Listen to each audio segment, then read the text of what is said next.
procedures that we have, there are 66 which were due to expire on the 10th of April. And what we have done is that we have now separated those procedures into two categories. The first category is procedures that relate to the large airports, and that would be OR Tambo, Cape Town, King Shaka, David Stuurman, King Paulo, and Lanseria, as well as George.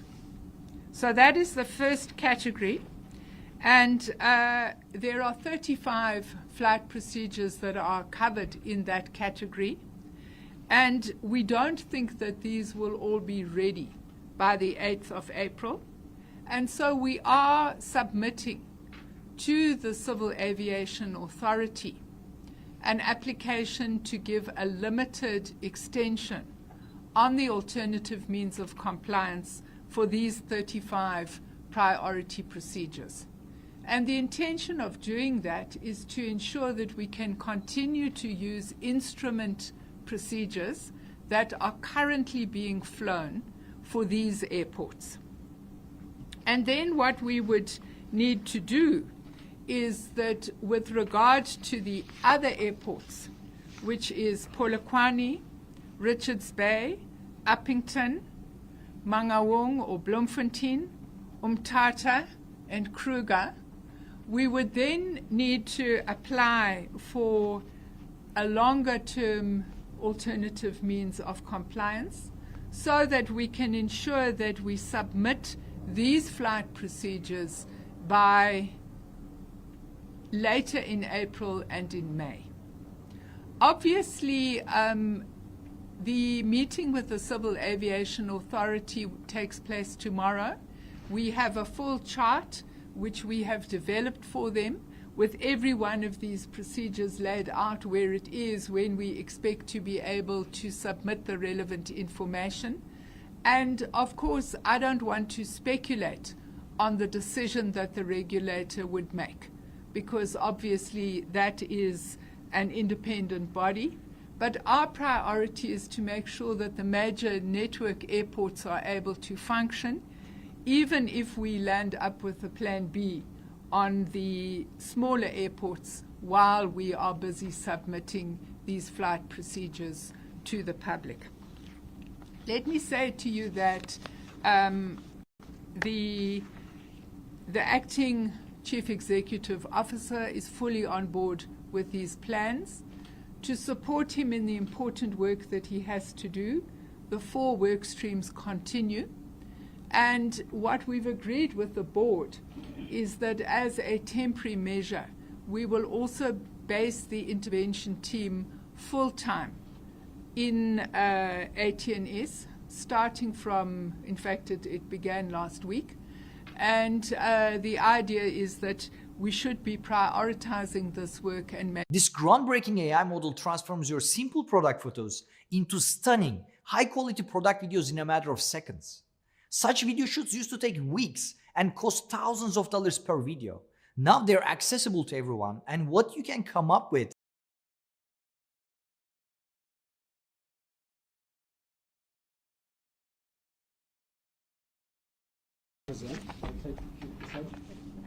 Good afternoon, everyone. I'm Crisalda Lewis from SABC Television News.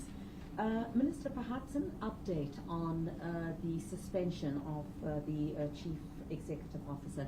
Where is that? How far is that investigation into the allegations against the CEO? And also, all of this is a bit technical, but I think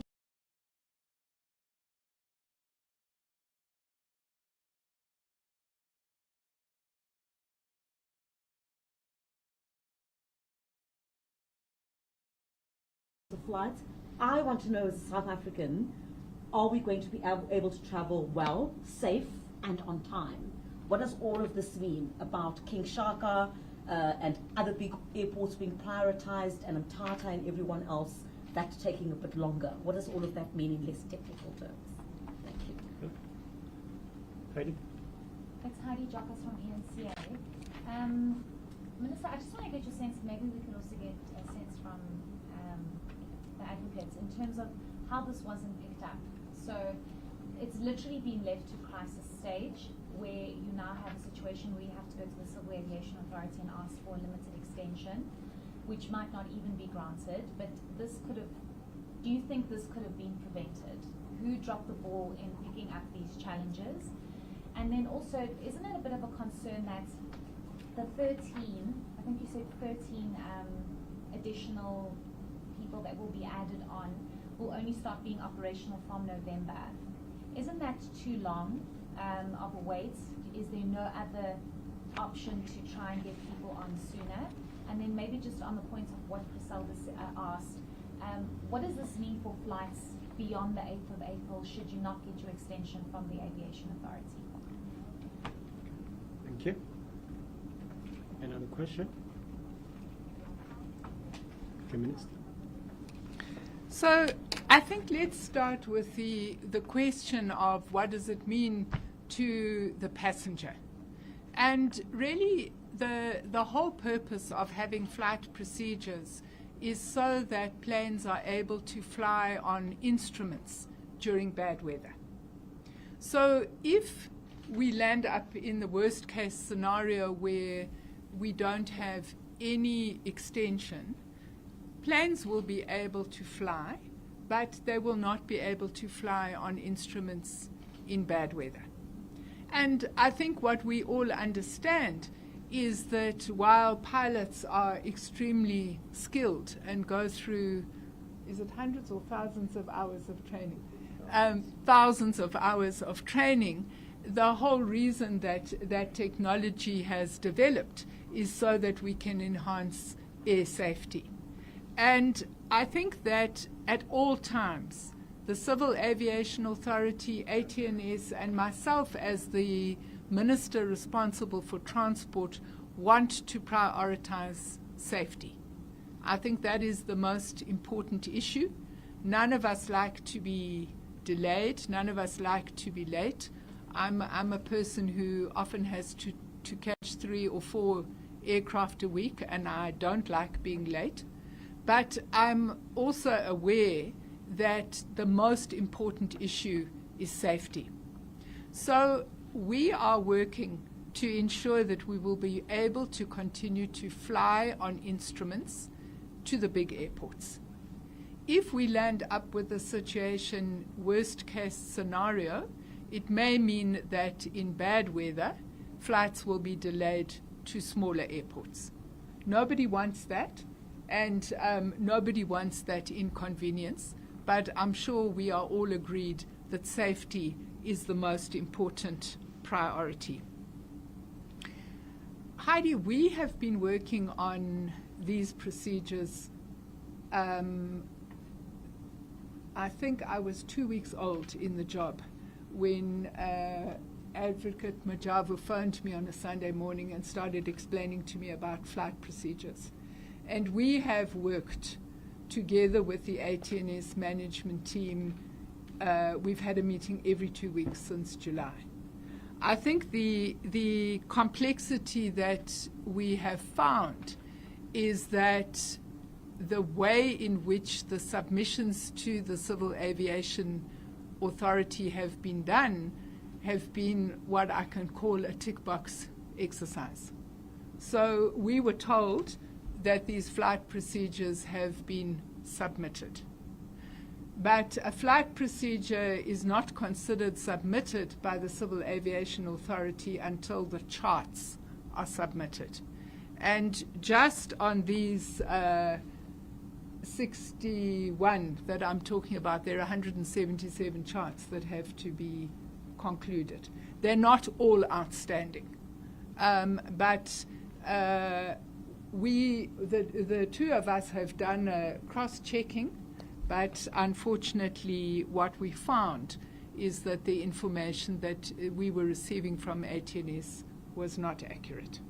And I think that would relate to issues that would now be under investigation. So I've asked the board to appoint an investigation, and I think that process, I'm told that process is in motion.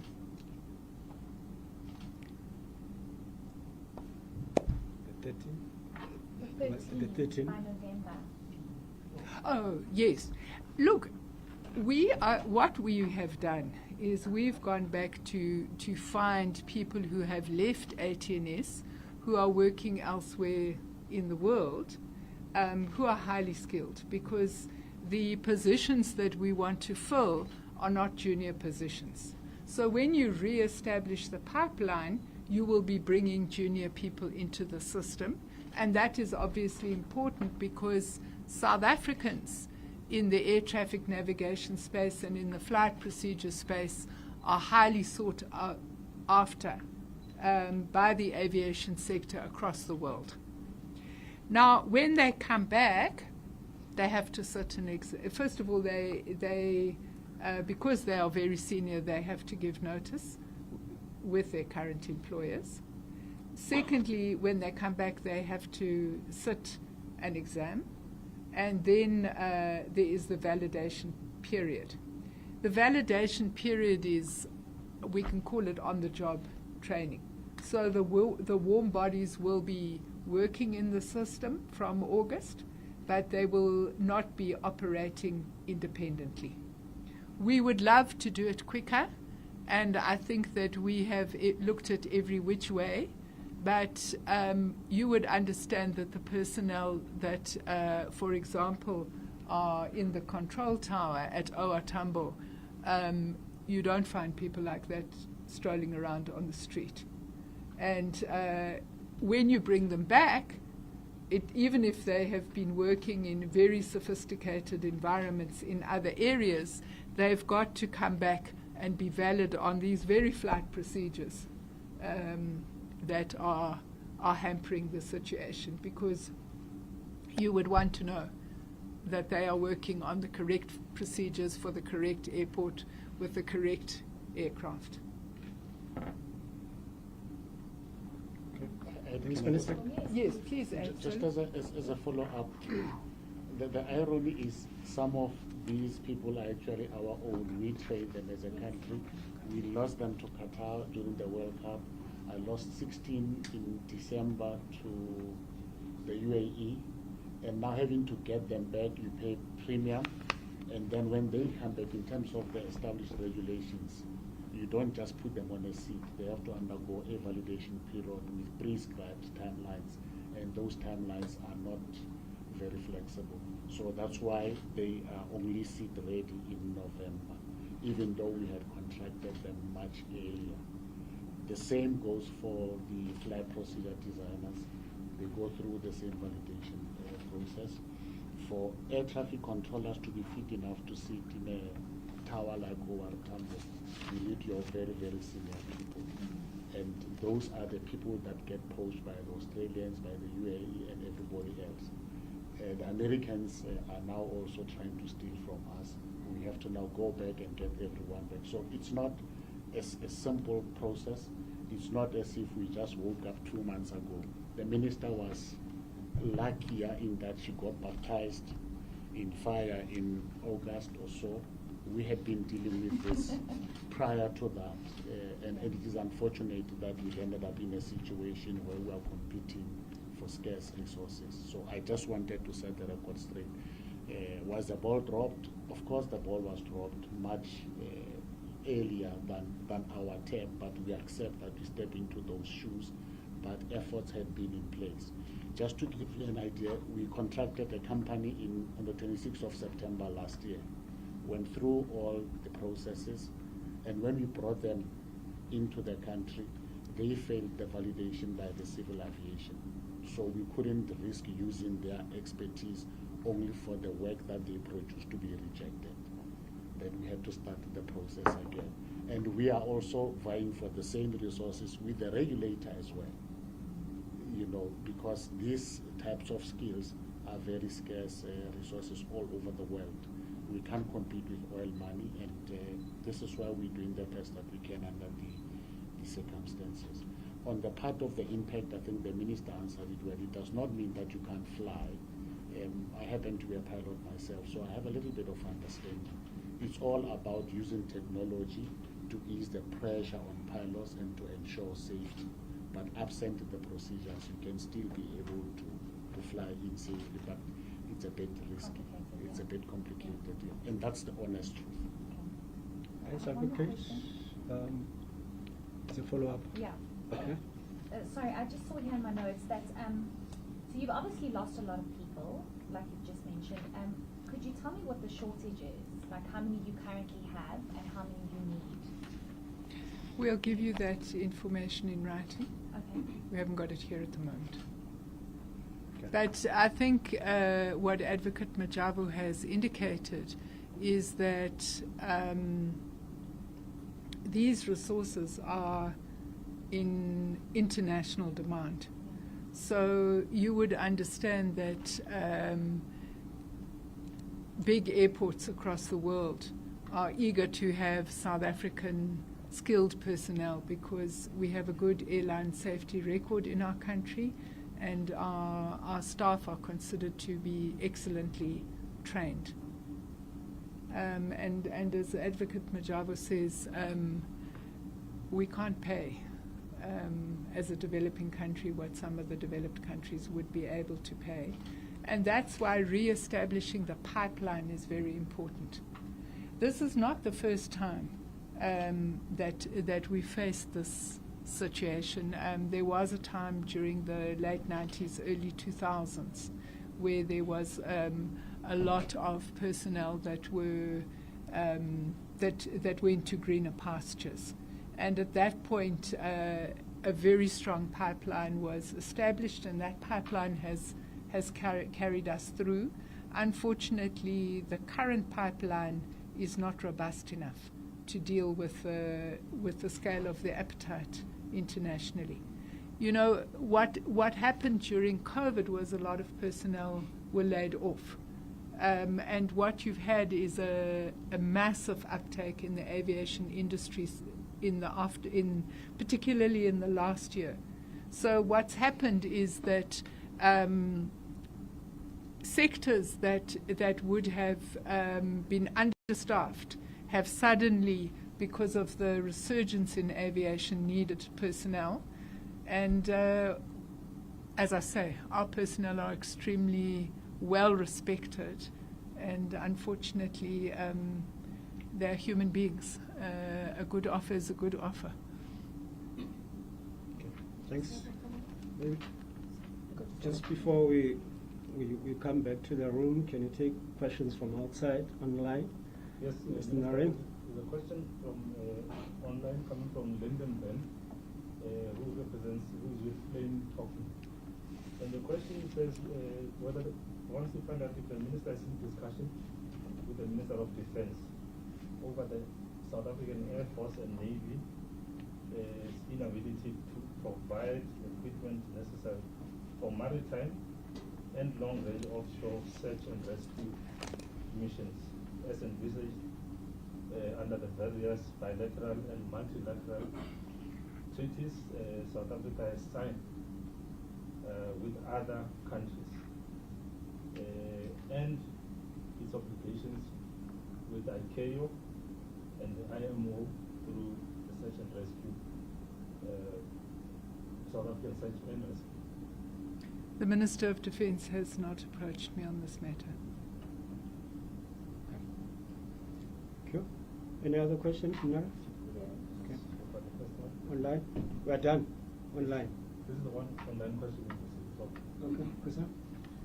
Minister, there was actually a message that during this briefing we actually received from a frustrated ATNS employee at one of the airports who also want to know about, the delayed salary negotiations of operational staff, which they say is part to blame for us losing staff to overseas companies. And yes, while we may not be able to compete in terms of what they're being remunerated, they're saying there's delayed salary negotiations, and also if we could get a timeline on how long this investigation into the suspended CEO is likely to take. Because what I pick up from what you're saying partially is that somewhere the ball was dropped. The information that you were due to receive was not being received in full.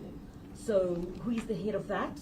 The suspended CEO was supposed to make sure that everything was done properly. What time frame are we looking at here in terms of the completion of the investigation into the suspended CEO? I guess when the procurement process is concluded, the service provider will be able to assist us with that. I don't know if we want to run salary negotiations in here, but let me defer to you on this matter. Firstly, I can take into confidence the terms of reference have just been finalized now. We came straight from a meeting, and the procurement process is going to start as soon as I sign off on the terms of reference. And ideally, we expect to get a report in 4 to 6 weeks, but we don't want to obviously hinder that process. It is not something that one wants to have delayed inordinately, but it will be premature to talk timelines at this stage. But at the level of operationalizing that decision, that is currently underway.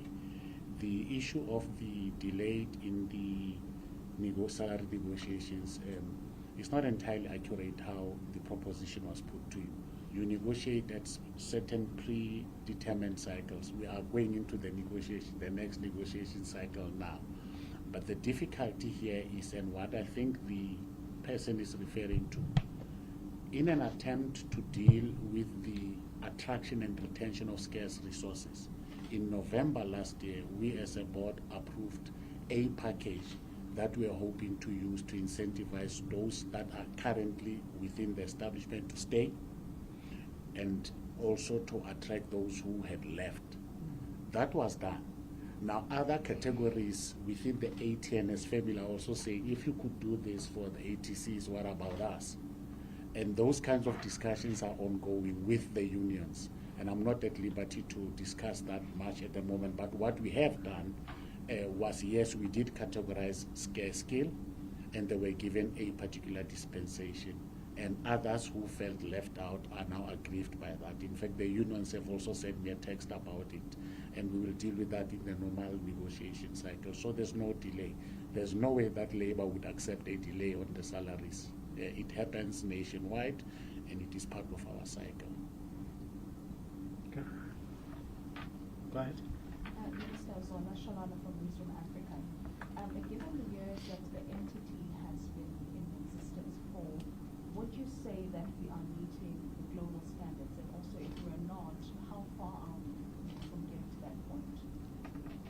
Well, I think the report, the draft report of the intervention team very clearly said that we were not meeting our obligations with regard to the Chicago Convention. And that is exactly why we have the intervention, and it's exactly why we have the 4 work streams, because we have to take our international obligations seriously, and that is why we're doing all the work that we're doing.